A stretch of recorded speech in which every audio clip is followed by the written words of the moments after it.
জেগে উঠেছিল বাংলা, এমনকি ভারতবর্ষ। আজকের এই উপস্থাপনা তাকে ঘিরে। সলিল চৌধুরী এক বিস্ময়কর প্রতিভা। তার সৃষ্টির ব্যাপ্তি বাংলা সহ একাধিক ভাষায়, চলচ্চিত্র থেকে গণসঙ্গীত পর্যন্ত বিস্তৃত।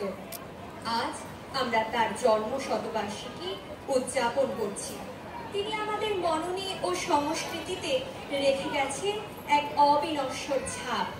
এই উপস্থাপনা কেবল শ্রদ্ধার্ঘ নয়, এক সুর ভরা সফর সলিল চৌধুরীর স্মৃতিপথে।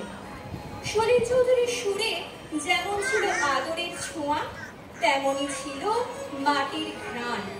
এমন মন মাতানো সুরে লুকিয়ে আছে গভীর আনন্দ।